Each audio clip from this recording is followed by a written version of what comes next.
Hello, this is the Private Investigator Experience Podcast. I'm your host, Phil Little. Thank you for joining me today on this episode as we look at how we put together undercover operations, strike force units, and other situations in the private sector. First, I want to thank all of you who have been subscribing and sharing the post. Thank you so much. That is a great help in building our channel and helping us be able to improve our show as we grow.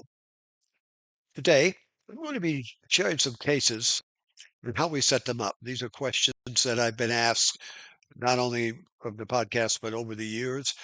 And I'm going to give you some insight into that and how we can be successful as investigators. I've had the privilege of helping many investigators get started in their own businesses by sharing what I have learned and giving them ideas on how to establish a growing long-term business.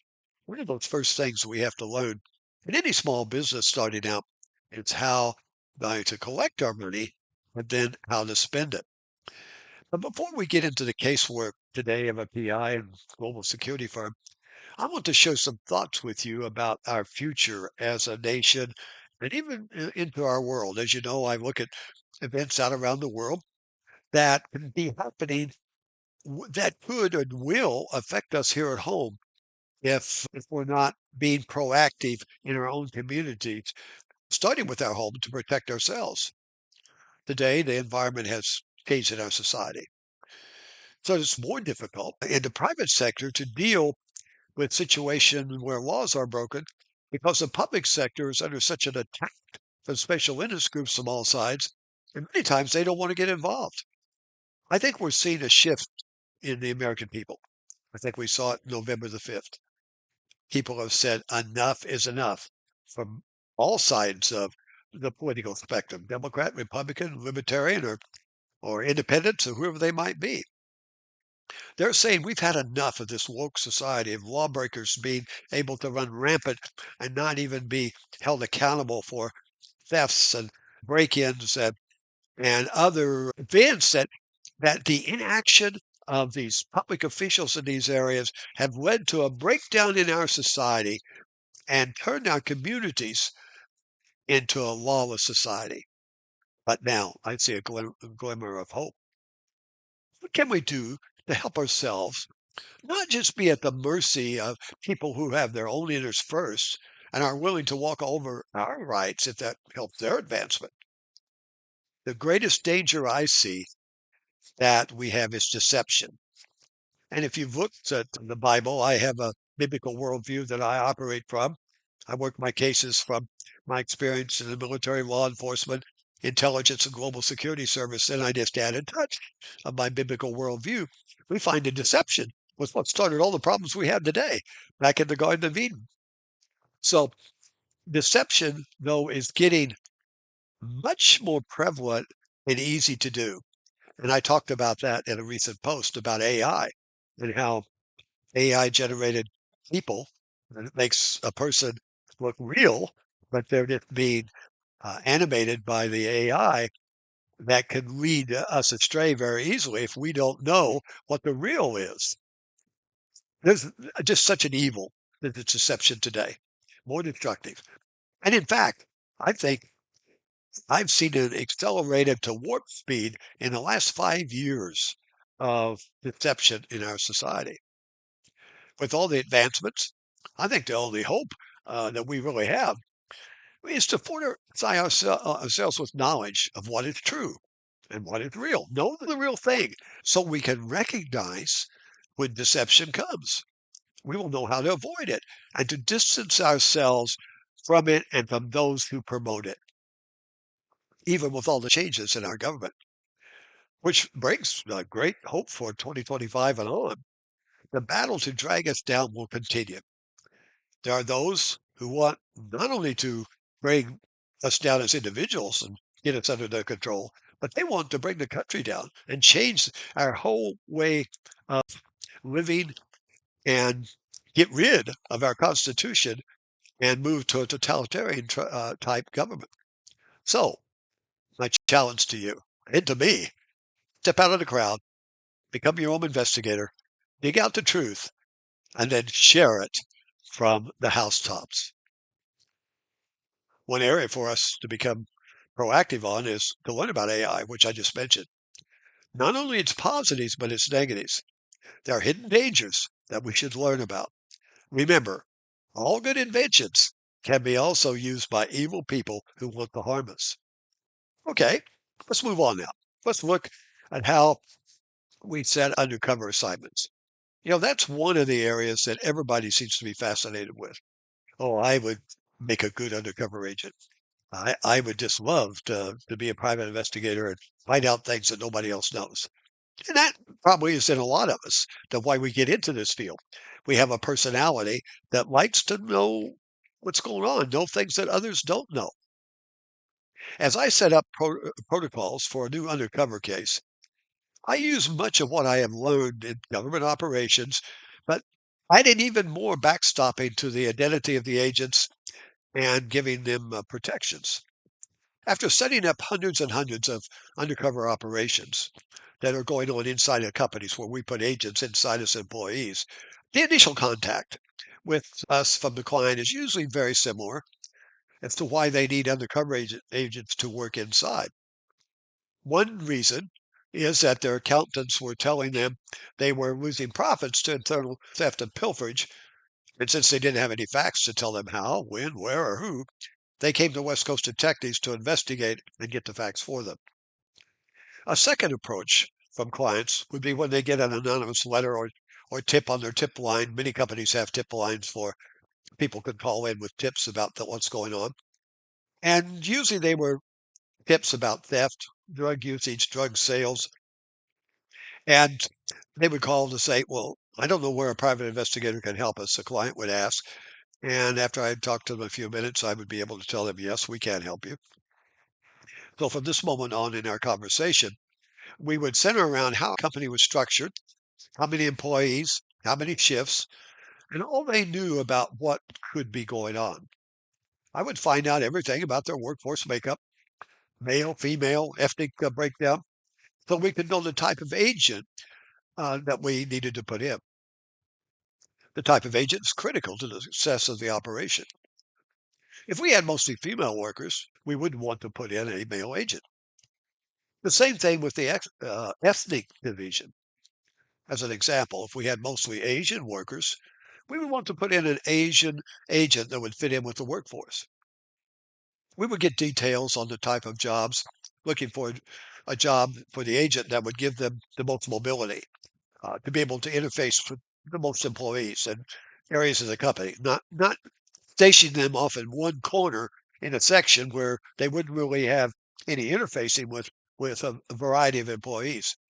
And then the skill level of the job is very important. Probably the majority of our undercover assignments are more unskilled jobs, like warehouses or types of work that there isn't any technical training really needed. But we've had undercover agents in as bank tellers, aerospace workers, bartenders, engineers, every kind of specialty work that you could think about. And so in those cases, we have to find and recruit an undercover agent if we don't already have somebody on our staff. And in many cases, in those assignments, we don't. My next question to the client is about their HR department, how they operate, and will someone in HR know about the agent placement? We would have assignments where HR directly would know, so they would help us make sure that the agent got hired and put in the right area. In some cases, though, we wouldn't have the help of an HR department. So we had to be very detailed about the kind of employee they were looking for, what they wanted to see in the person, how they wanted them to dress and act, and the things they wanted them to share so that they would have the right look, mannerisms, and the person doing the interviewing, not knowing they were coming in as an agent, would be drawn to them because they had been briefed thoroughly on how to talk and what to say. Sometimes we would get a real curve when the client would say they weren't hiring. There's no way we can put somebody in. How can we do this?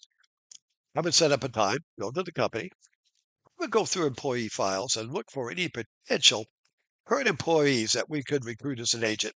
We had some specific things we would look for personality, how long they'd been there, where they were working. But after getting some prospects, I would have myself introduced as a consultant helping the company through growth changes. I would contact the employee and say, I would like to talk to them and get their input about their job and the company and what suggestions they might have on areas.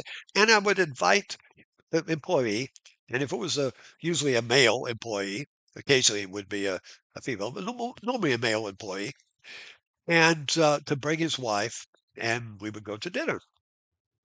At the dinner, after we'd gotten acquainted and talked about the company and their job, I would say something like, the company is having some internal issues, and we could use your help in solving the problems. Then I would, while looking at the wife, I would say, how would you like to make some extra money? Fully out how many extra hours of work, and I would just be focusing on the wife without fail. The wife would interject, "Of course, he would like to help." Now the hook was set. And the next steps were to do a detailed background polygraph, find out everything we could about the subject, making sure that we weren't going to have somebody that was going to tell the other employees what was going on. We've developed agents like this in a lot of cases.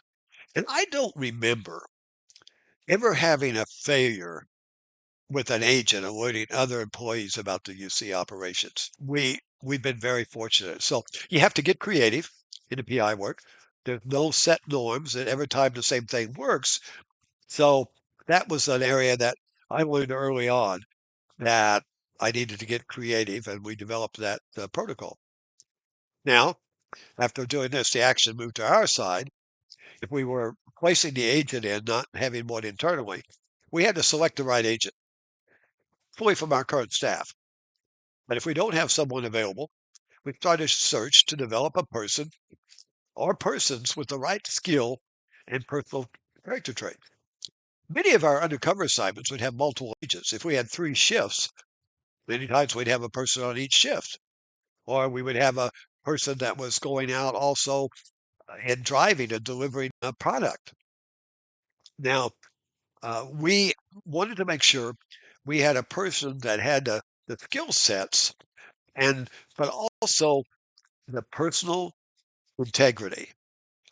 They just have this character that drives them to doing what's right, no matter what's going on around them. So we were driven to find this because we had some mistakes over the years. Well, not many because of the prevention we tried to do, but when we had one, we learned from it. Selecting this agent is the most important part of the UC setup because we have to know everything about the agent. So we do a deep dive investigation into their background, and then we do a psychological profile. And finally, if they pass all that, we then do a polygraph just to ensure there's not something hidden that we haven't picked up. I found that the best and most efficient and effective agents aren't former police people, unfortunately. Nothing against the former cops. I'm one. And I've had a lot of police and federal agents, former FBI, CIA, Secret Service people work for us, and they're awesome and great. But if someone has been in police or public sector work, they develop habits and traits that will just subconsciously give them away to a streetwise person. Just how they stand and how they walk, and there's just something that after years in police work, we give off this thing about we're a little more than what it may seem. I found the best candidate for an undercover operation is a person with a good outgoing personality, who's easy to talk to, who likes talking to people, who's one that people will just open up and talk to. And the agent then needs to be smart, streetwise, and think fast on his or her feet.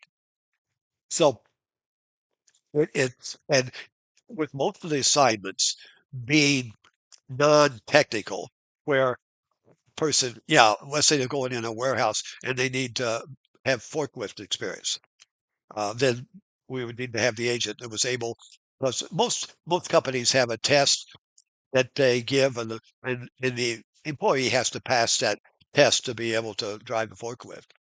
And then they need to have a good memory.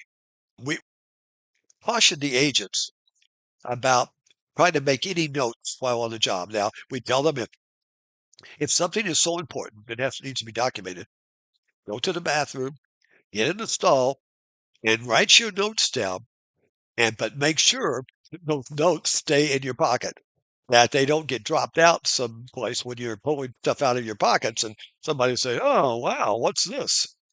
And and so basic things like that can happen. The whole thing is you're not planning for it, the worst will usually happen. And we also brief them that they're not a 007 agent. They're not to be Sherlock Holmes looking around the corner with their spyglass, but they are to be observant, watching, listening, just an employee, a good employee for the management, and then with employees knowing, oh, I need to make some extra money. I'm open to some things. So it's a role. That's why actors make good undercover agents. They're used to playing dual roles as somebody we talk about things with the agent and briefing that we've learned from the past. One time we had an agent that had been former law enforcement that just had a handcuff key on his keychain that he was there by not thinking. And sure enough, some streetwise people picked up on that and said, "You're a cop. You're undercover." So we only had to pull that person out and put in another agent. But we learned then, excuse me, telling people don't keep anything on your person or in your car where it can be found that would give any indication to your background. And particularly, don't leave undercover agent reports laying on your seat of your car after you've written them out. Just basic stuff that many people wouldn't think about unless you have that mindset of secrecy. Of I want to make sure that I'm not exposed. What's the danger of being exposed? Well, one time, and this only happened once that I know about, because we had before I took over West Coast Detectives, we had 2,000 employees, and after it was phased down some when I took it over, but then I've grown it back to about 1,000, 1,200 employees. And so we would have a lot of people to be concerned about. But this undercover agent, and we tell the agents, don't go out and get drunk with the employees. Fake some drinks, go out, be one of them because you need to get involved and know what's going on. But this agent overdid it. And he got drunk and he told the people there, "Oh, by the way, guys, I'm an undercover agent and I'm writing down everything about you." Ha ha ha ha. Well, he was taken outside the bar in the alley and got beat up. Fortunately, he lived. But we taught people from that in the future. In fact, we would show pictures of this guy and say, don't get yourself into this position by drinking too much and then having a blabbermouth. So there's many things like that. And another one was we had an agent one time who went to work, was there about a week, called us and said, "Hey guys, I've got a problem. I don't think I could continue." I said, "What? What's wrong?" "Well, I've got acquainted with employees and I like them, and I don't think I could report on them if they're doing something wrong." What? Wait, you knew this was undercover. You knew all that. Well, we had to pull the agent out, put in another agent, but we learned from that. So that was one of the things put in our briefing that become part of our trade craft was looking for people. We changed our psychological profile testing and asking questions to try to head off anybody like that in the future. And then probably the most important trait of an undercover agent was in report writing. This every night they need to write up a report. And so we would have them the next day and be able to deal with any emergency issues that might be in the workplace. Most things we just documented and we would deal with them at the end of the assignment when we interrogated the employees. So we reminded them over and over, you're not there to investigate. You're there to watch, listen, and observe, and then write it down. Definitely. Don't try peeking around corners and observing what somebody might be doing. We also learned the hard way, stressing to clients not to try and make contact with an agent that they wouldn't make with any other employee. Occasionally, and I found that many clients, heads of companies that are visionaries, that are builders, they loved this investigating thing. And they would want to become part of it. I had times very high profile people on entertainment companies and others would want to set in on an interview. And usually I'd say, yeah, no, it's not a good idea. And also, if a client was to find out something from the agent that they would tell them, we didn't even know what was being told, but they might go take action to solve that problem, which would mess up all of our case and blow the whole assignment. So what we told the client, do not talk to the agent. You will hear all the reports from us. And we told the agent, if the client should come and talk to you, play dumb. Sorry, sir, I don't know. I'm just here to work. I love this job. It's a great company. I'm not sure what you're talking about. And occasionally we had a call from a client said, hey, your agent wouldn't talk to me. Say, yeah, well, we told you. Don't try to talk to them because people will see. And no matter how much you try to hide the fact that you're out there, the boss is out there talking to this new employee, it was a big giveaway. So we put all these things into our briefings and training to try to prevent it from happening if it happened once. The reason for that was it's important that the client would hear from us at the office with one voice. And also, if there were situations that needed action, we would talk about that, make the recommendations on what should happen, and would be coming from us, not from an agent who had just one narrow view on what was happening. So, and always, unless it was a real emergency situation that could threaten the company or people's lives, we waited until the end of the assignment to roll everybody up at the same time.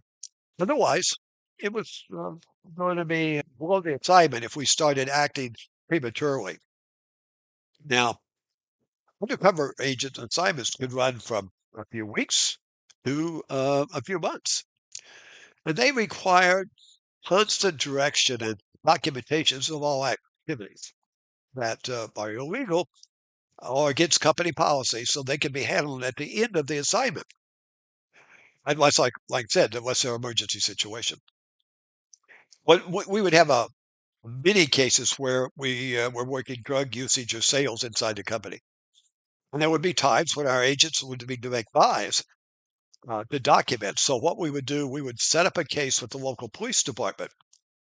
And with the agent making a buy, they would be covered then under this guise of being an informant for the police. So it would be just a private agent making a drug buy, which would be actually a crime. So we would cover that. Then we would take the drugs to the police department. They would get documented, and the chain of command, a chain of usage control would be started. And then at the end of the assignment, we would deal with that case along with all the rest of them. And when we would get to the end of an assignment, we would have multiple suspects. Sometimes we've had 50 or more in large companies. And then we would sit down with the client to go over each person, how they wanted them dealt with. If it was a minor situation, there might be a time that we would just give them a warning and let them know that they were being watched and don't do it again. There were times that after interviewing an employee that had done something wrong, I don't know, I would just have this instinct, whatever you call it, that feeling, sixth sense, that this person deserved a second chance. And occasionally, a few times over the years, I recommended to the client, well, this person did this. We need to deal with it. But I believe you should keep them as an employee. I think they deserve a second chance. And the times I remember, there I would get a call, or I would find out later, maybe even a year later, that that person became their best employee and continued on in a long-term relationship with it. So we weren't playing this pop routine that, oh, they probably did something else, so we'll just get them and the book at them. There was a time when you needed mercy because, guys, keep in mind, our God gives us mercy many times when we should have judgment. So we need to be open to that when we are interviewing people, interrogating people with their life, in many cases, in our hands. When there were cases where we were prosecuting people, we would have the PD available on site so that when we finished the interviews, we would turn them over to the police. But my method of interrogation is low key, not a good cop, bad cop approach.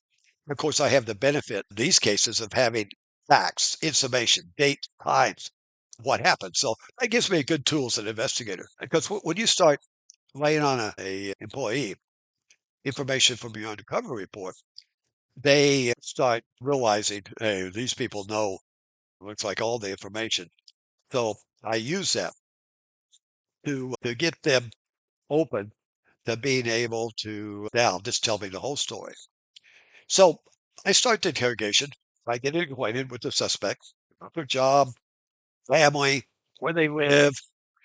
Sometimes the employee has moved, maybe several times, and not updated their address at the company. And when I would give them their address, they would, "What? You know that?" And then I would get down to the end of this get acquainted time when they think, "Oh, wow, this isn't going to be so bad." And so I flip through my file and I look at some papers and I say, "You know, we've been putting you to bed and waking you up for the last few months. We know everything about you, what you were doing. In fact, on March the 2nd at 3:30 p.m., you were in a truck with another employee and you were driving down such and such street and you dropped a bit of material off at this house and into a garage." And I go on with two or three of these things. And what I'd set it up, why I set up the fact that we've been putting you to bed and waking you up was because I didn't want them to be thinking, oh, that person with me was an undercover agent. And that always worked because they didn't even think of that agent maybe being in the seat beside them. And then I would say, you know, and I would let them simmer many times. You would watch their Adam's apple jumping, and they would be nervous. And I said, you know, Joe, you can help yourself here in this room. Well, it's in this room. If you level with me and tell me the truth, the whole story, we know most of it anyway. So why don't you just fill me in? Invariably, they would start this telling me the whole story. And it would be sad situations. I never got over so many situations I had in this workplace was employees who had had a family situation, say a child that needed emergency surgery, that needed some thing that came up that insurance wasn't handling, or some other family problem.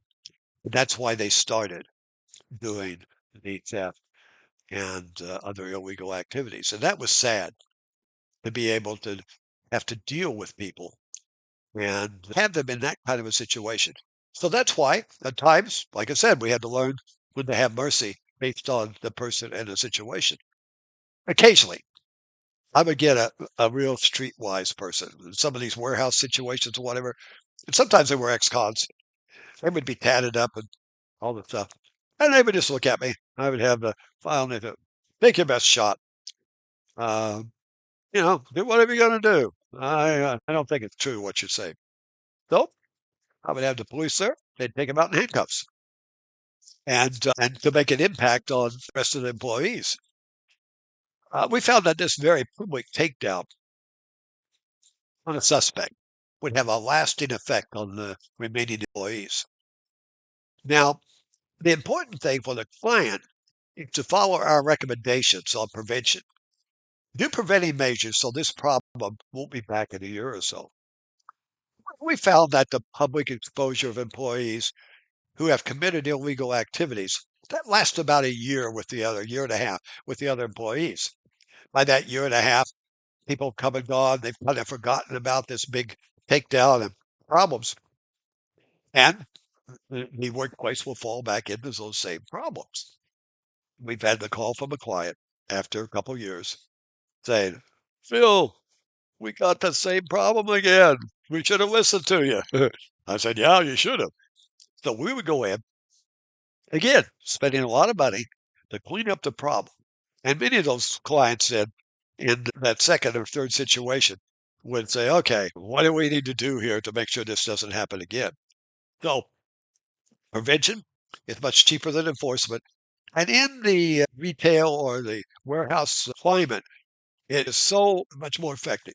So in the climate where there's a valuable product like electronics or other companies that have a valuable product in a small box that could be worth a lot of money if it was stolen, they need to be much more proactive with their prevention measures.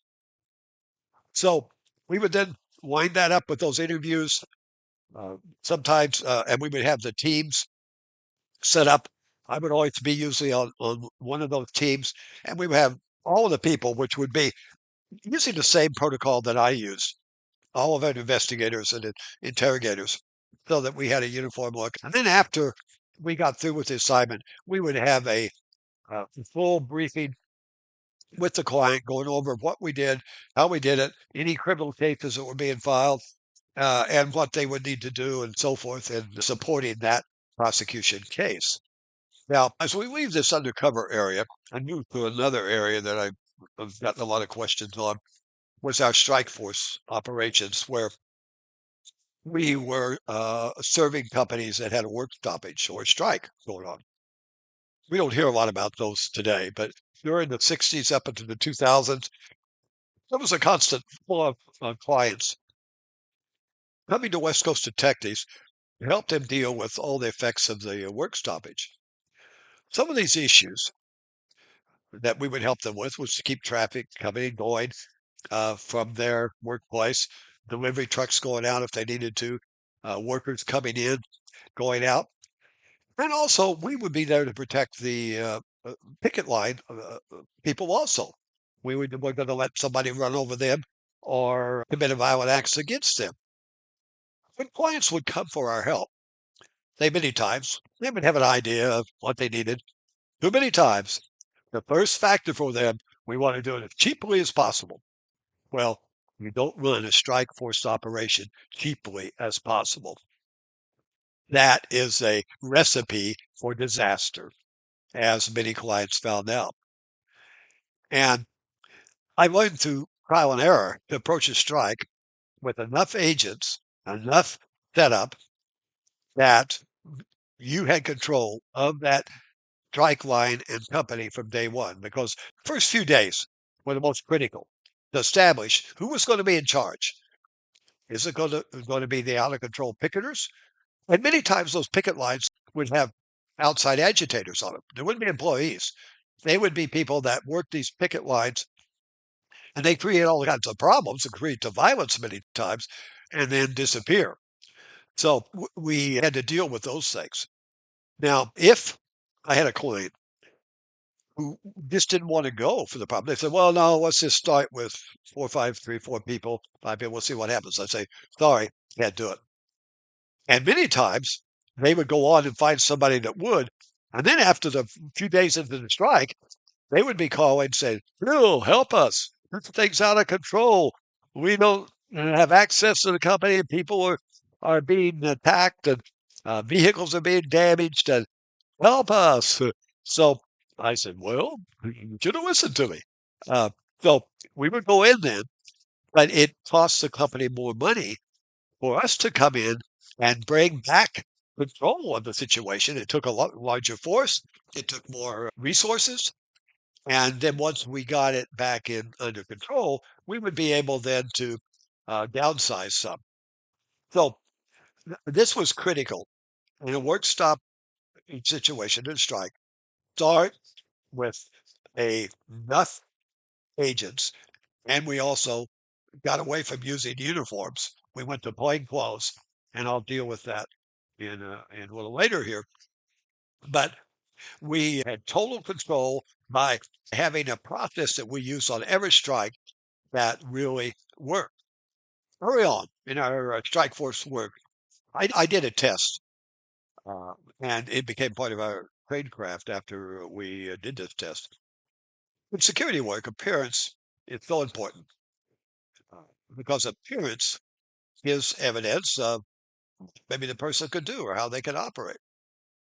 I learned that if an agent had a uniform on, they were looked at as a security guard. And in the eyes of the workers, security guards really didn't have any standing. They were normally looked at as low paid, untrained, and didn't have any authority anyway. So on one of our big work stoppage clients, I put all our people in plain clothes. They were either in suits and ties or they were in suits, jackets, and then they had a strike force jacket on that said WCPD, West Coast Private Detectives Strike Force. And what a difference that made. They automatically assumed that these were off-duty cops or in some way involved in the police work and armed. And the problems on the line decreased dramatically. It was amazing how fast the problem solved. So we developed that protocol and we would go in with a workforce that looked professional, acted professional, and everybody looked at them as being professional then. I would also develop communications with the strikers on the line and let them know that we were there to protect them also, but they were not going to be able to block the company. They can't come on private property, and they can't interfere with workers coming and going. And any act of violence of any type, vandalism or anything else, they would be arrested and prosecuted. So, in developing that with them, it really made a difference. They realized that we had a job to do. We realized they had a job to do. The company had a right to operate also. So we would work with them on that, and it became a very positive. And but so many times in cities and counties, wherever it's at, they would have a laxer enforcement policy to if it was a strike, sometimes they would let people get away with stuff that they would never be able to if they were in another type of environment. So we made it very clear to the strikers that this wasn't going to happen in this case. We let them know from the union leaders on down. If they broke the law, they would be arrested and prosecuted. This dialogue was very effective in preventing many problems that came in a work stoppage. So, as we also in companies that had a delivery truck, this created another problem because they would have, and in most cases, it wouldn't be the union members, it would be these agitators that attach themselves to these union operations, and they would be following the trucks. We had one big in Los Angeles that had 30 plus trucks out delivering in a retail area every day. And they would get at the stop sign when the trucks would stop, and they would run up alongside and flash tires and break out windows and then hop in the cars and disappear. So we decided that we were going to put a stop to this since we couldn't be everywhere all the time. And so what we did is we set up a delivery truck that was going to be going out on a delivery. It was going to go this same route that the trucks had been hit before because they were in areas where it was very easy for the strikers or agitators to hit the trucks. So we put the four armed agents in the back of the truck. We had our agent driving the truck. And then we had chase teams that didn't leave the company. The truck left the company without any chase vehicles. And a few blocks away, then we picked up and did a very loose tail on the truck, watching for cars that might be union related that would be following the truck. And as we did this, we got to this stop in downtown Los Angeles, East Los Angeles. And sure enough, these guys jumped out of the car, started up beside the truck. We let them do their damage, start their damage. The driver then radioed the agents inside. The back of the truck flew open, and four of our agents jumped out. with the guns in hand because, hey, we would fear for our lives with these violent agitators. And then I was in a car about 3 or 4 cars back. We jumped out, came up through the line of cars, had these people all surrounded. People that watched us thought it was a movie being filmed because all these guys were with guns, taking people down, handcuffing people. And so what we did, though, because these guys were violent and they committed a felony because we were in fear for our lives. So they all got booked on a felony with a minimum $5,000 bail.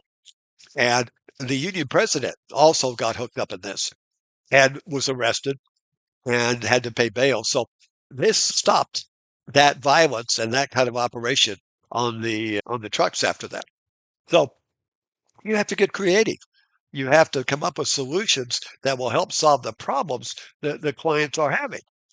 So this is a technique that we use similar techniques in other cases that had some of the same kind of problems. Also, because of the way we operated, we heard from many clients over the years that in our strike force work, they said that having West Coast detectives there, because we had a reputation. We had a reputation of no nonsense, of being professional, of protecting everybody involved with the strike, including the picketers, that they would wind up getting the settlement faster and better because the unions knew they were not going to win and get their way and force the client into something because of some kind of extracurricular activities. Sometimes we had a short time to prepare for a strike force operation. One that is fresh in my mind was after a counterterrorism briefing I had for law enforcement and selected executives from some high profile companies. And I brought in our head of stations from England and France and Germany. One of the founders of GSG9 that worked for me. And after this briefing, oh, about a week and a half, I had a call from one of the attendees there. It was an executive at NBC, and they were saying that they had a work stoppage coming up and they needed our help. And this was on a Friday at about 10 o'clock. And they said, "We need you here Monday morning." I said, "Well, okay. What do you need?" I asked, "How many agents do you think you need?" Well, they said about 50 or so. I said, "Well, sure. What time? We'll be there." So I was positive. I was proactive because one, we had done our homework in this area and preparation in the past. So they also needed the security for the studio, but also for the news crews that would be out. So we would need a team of 2 or 3 agents with each one, and that was going to multiply the workforce. So I got off the phone. I didn't have a contract or retainer or anything at that point, and we went to work. Since we were handling a lot of strikes, we had a large on-call list of agents who were available for short-term assignments like this. The pay was better with all plain clothes, and I called our executive team together. I laid out the details of what was needed, and we went over the requirement. Everybody was kind of shaking their head. Phil, do you think we can do this? Oh, yes, we can do this. Definitely. It's positive here. I said, well, we need to assign a commander for the operation and shift leaders because it's going to be 24 hours a day, 7 days a week. The dress requirement was going to be a dark suit and tie to provide a very professional approach, since this was going to be a very high profile assignment in the media work. I assigned 3 of the staff to start work on developing from our team of on call list, keeping in mind that we couldn't use off duty police in this since they were prohibited in California from working in strikes. Fortunately, we had several hundred agents on our list, with many who were retired police from other police departments, federal agents, former Secret Service, or FBI. So we had a big list that we could call. I let the executive team know that all this was, we were hands on deck for the weekend. And so everybody would be working. With the team working on getting the agents in place, we had several other areas to cover. We had a trailer command post, had all the radio equipment, administrative paperwork for tracking hours and different surveillance reports and all that. and everything that would needed to document what was going on. The next step was the communication system for all the teams that would be out. I assigned a logistic team to get all the in-house radios checked out, and then to determine how many we needed that would be needed from an outside vendor that we use, and to get those radios, have extra batteries, everything charged and ready to go at the command post when it rolled in on Monday morning. I set a briefing time for the agents for Sunday afternoon at 5 p.m. to have all the team at our headquarters for the assignment briefing so everybody would know what was going on. Even if we had a few of the agents who had worked for us before, who were very familiar with our strike force operation that couldn't be there, at least we would have the bigger part of the team. But any new people that hadn't worked strikes for us would be able to be briefed. And then I set a supervisors meeting for 5 p.m. on Saturday to get all of the supervisors there with the shift leaders, the commander, and over everything that we knew to do. We already knew it. We'd done it before. This was just putting it in practice again. And let's go do this. We had done so many strikes. We were like a well-oiled machine. Well, to cut to the chase, after a wild weekend, we rolled into NBC with the 50 agents, a command post. It looked like a Secret Service detail. These guys in the blue suits and ties and looking very professional. NBC employees thought the president was coming to the studio that day. So over the next weeks, we kept the studio operating, meeting their mission, and in the end, we had a conclusion that benefited everyone. When we had strikes outside of Southern California, we had additional issues to deal with. As an example, we had a big strike up in San Francisco. It involved several unions, uh, with one being in the meat industry. We needed to have about 125 agents covering several clients. Fortunately, we had many agents who lived in the Northern California area, but finding enough would be harder in this case. Fortunately, we had a few weeks to get this set up. We would always take the management team from the LA base to make sure we have consistent operational control and that the West Coast trade craft was maintained. Also, the remote sites like this would require living quarters from those we brought in from outside San Francisco. I would usually set up with the hotel and block off the rooms we would need and get a weekly or monthly rate because we didn't know how long the assignment would be going on. Also, we had to get set up with vans we would usually just rent from the local area and have them set up to ferry the employees to the various assignments during the day and night.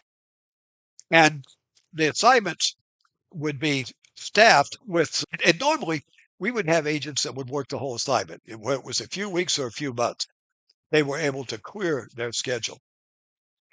And since many cities were lenient on enforcement of laws in strike situations, we would meet with local law enforcement, prosecutors, and go over protocols in enforcing violations of the law. We would talk to them about how we work, how we're going to protect the strikers as well as picketers and everybody else. But we had to have enforcement of the law because the client also had a right to operate. Today, the environment has changed in our society, that it's more difficult for the private sector to deal with situations where the laws are broken, with the public sector under attack from special interests coming from all sides and wanting to defund the police, that sometimes the police are just hesitant to get involved in supporting us when we were dealing with these vandalisms or misdemeanors, most of them type situations. Now, I think we are seeing a shift in the American people who are fed up with these lax responses to so many of the lawbreakers. They are saying enough is enough. And they're starting to remove the people from office who, by their inaction, is adding to the breakdown of our communities into a lawless society. I said at the beginning, I'll say it again. I see a glimmer of hope. I think it started in November the 5th, and it's really continued on. I see all across the country, everywhere I go, everywhere I talk to people, this positive attitude. See change that is going to bring back common sense back to our societies. The majority of people do not support this woke society, this gender confusion, teaching our young people and taking the parents out of situations of protecting their own children and having a say and of what their own children are exposed to. This whole woke society on confusion that allows men to be in women's sport, allows men to go into women's bathrooms and dressing quarters. This has been out of control, and the people of America are fed up. We need to remember that the greatest danger that we have is deception. And the deception we face today is so different from what we had 50 years ago. There's an evil in this deception that is more destructive than past years. This has occurred in my lifetime. And in fact, it's accelerated to warp speed in the last 5 years. I've shared this before, but I think it's worth sharing again. A couple of weeks ago, I had the YouTube on, and suddenly Barron Trump popped up singing a gospel song about how important his mother was in his life and how important God was, and her prayers for him were so important. And I thought, wow, great, Barron. Now this is awesome. It was him.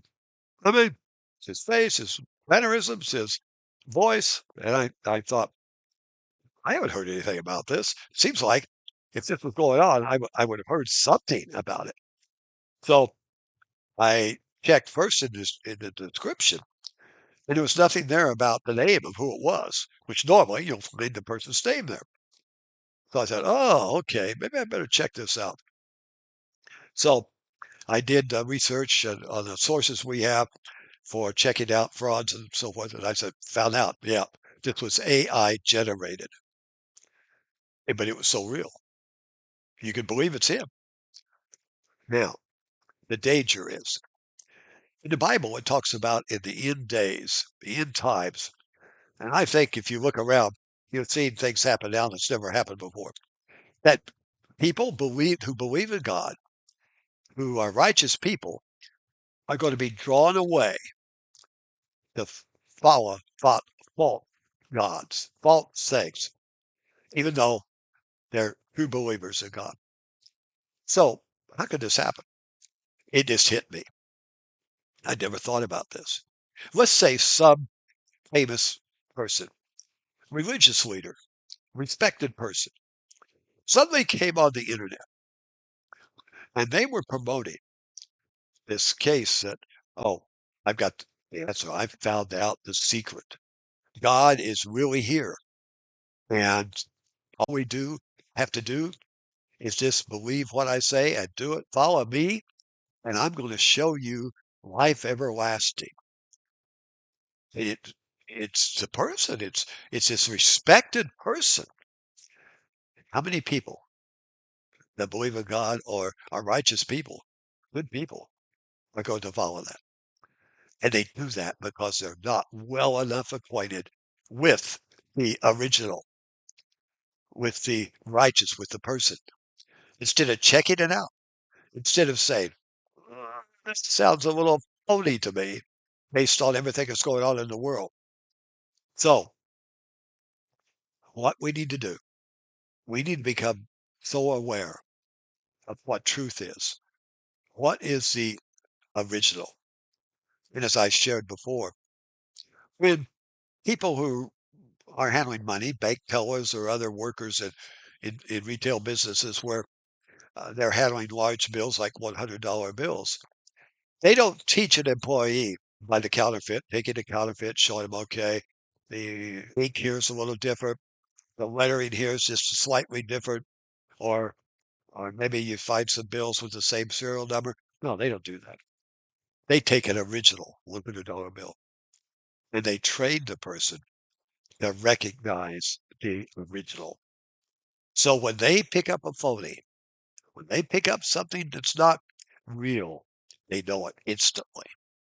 So, folks, we need to know what the real is so we don't get diffused by deceptions. With all the advancements, our only hope is to fortify ourselves with knowledge of what is true, what is real, so when deception comes, we will know how to avoid it and distance ourselves from it and from those who promote it.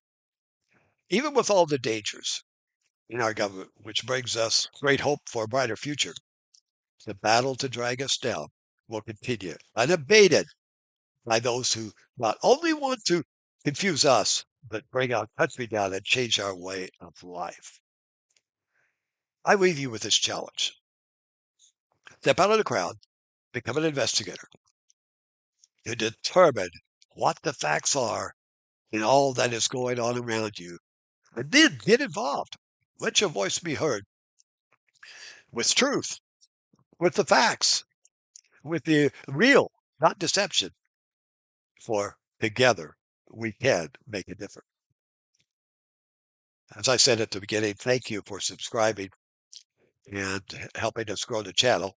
So would you, if you haven't, would you help us by liking, sharing, subscribing? And you know the drill. Hit that notification bell for future posts. Thank you, thank you, thank you.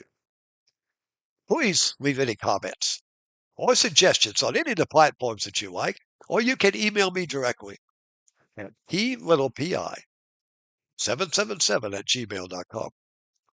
Remember, your voice of reason is important as we go into 2025. Merry Christmas. May God bless you, your family, and may God bless America. Until next time, be safe.